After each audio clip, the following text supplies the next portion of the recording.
Bago tayo umusad mga kabombo sa iba pang malalaking balita, kapiling naman natin sa ating komunikasyon ang Historic Science Development Officer 2 ng National Historical Commission of the Philippines dahil ngayon po ang umpisa ng National Flag Days. Magandang araw po ang aming pagbati mula sa Bombo Radio Philippines. Si Bombo Dennis Hamito po ito. Together with me, si Bombo Jaira Hangayo. Welcome to the program. Kumusta na po ang mga naging paghahanda? At ngayon ay umpisa na nga nitong National Flag Days.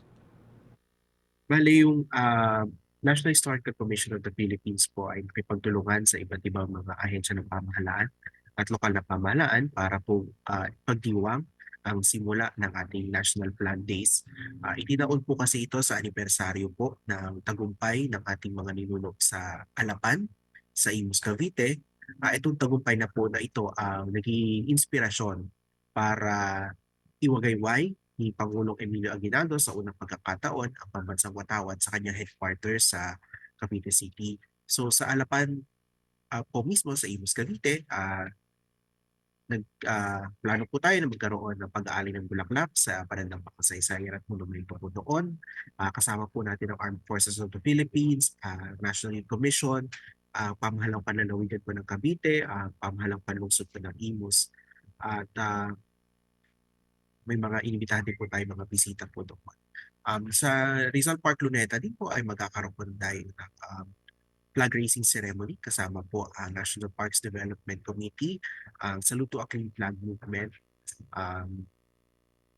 and sa mga iba-ibang tanggapan ng pamahalaan, nagsimula na po silang sabit o mag-display ng ating pambansang watawat.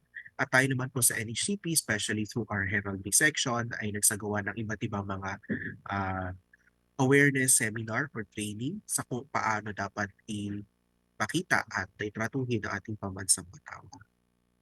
Okay, nataon po kasi na merong civilian mission dyan sa West Philippine Sea at sabi nila may ilang aktibidad para dun sa pagwawagayway ng watawat ng ating bansa dahil ngayon nga ay National Flag Days.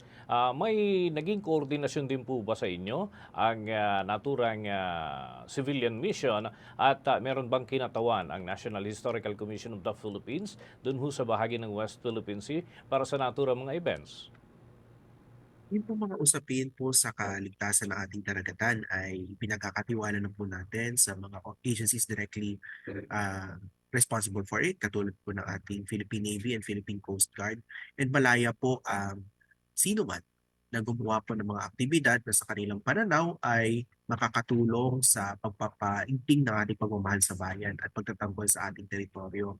So even though walang direct coordination with the NHCP, yung naging activity, hindi naman ito kailangan-kailangan. Again, we encourage everyone na kahit po hindi kayo magpaalam sa NHCP, kung tinatrato po na maayos ang ating pambansang watawat at ginagawa natin ito sa paraang makabayan, yan po ay na-appreciate natin. Especially since National Flag Days po, nagpa-function po yan na para panahon ng paghahanda para sa um, pagdiriwang natin ng panahon ng kalayaan. Ika nga kung ang Pasko po ay may simbang gabi, ang Independence Day po ay mayroong National Flag Days. Sa simula po ng National Flag Days, may mga aktibidad na po bang kabahagi si President Marcos knowing na kakabalik lang po nito mula sa 46th Association of the Southeast Asian Nations Summit?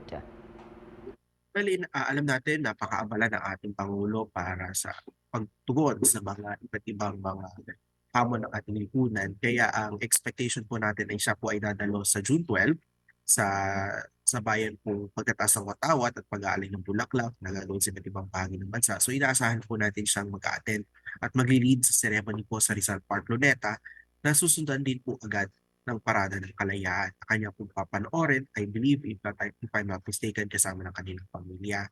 Um, Marami po tayong activities na naka-line up para sa Independence Day. June 6 pa lang po, mayroon na pong musikalayaan o concert sa Open Air Auditorium sa Rizal Park, Luneta. Pagdating po ng Sunday, June 8, mayroong parada ng pag-anyaya kasama po ng mga volunteer firefighters. So po kayo magugulat kung biglang mayroong mga sunod-sunod na bumbero. Noong June 8, yan po ay mga nag-aanyaya makisa sa kalayaan. June 12, 10 po, meron po tayong klinika layaan sa open air auditorium din po ng Rizal Park Luneta. June 10 and 11, mga pampamalang programa at serbisyo at kadiwa ng Pangulo po sa Central Lagoon ng Rizal Park Cuneta.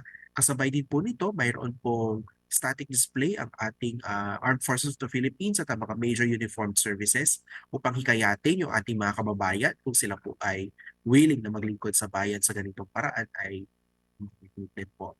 7 a.m. ang program po sa June 12, susunod po ng Parada ng Kalayaan, and sa gabi po ay magkakaroon po ng konsyerto sa Metropolitan Theater sa Maynila.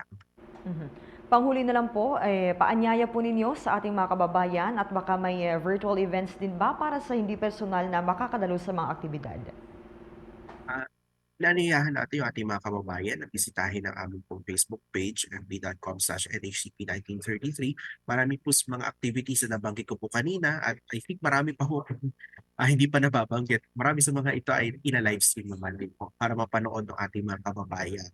Ah, nawa po, kahit po sa simple pagdi-display ng ating pambansang watawat, maipakita natin yung ating paggalang sa um, sakripisyo ng ating mga bayani at maipakita natin yung ating pagmamahal sa bayan. Maraming salamat po, Ginoong Eufemio Agbayani III, ang Historic Sites Development Officer 2 ng National Historical Commission of the Philippines.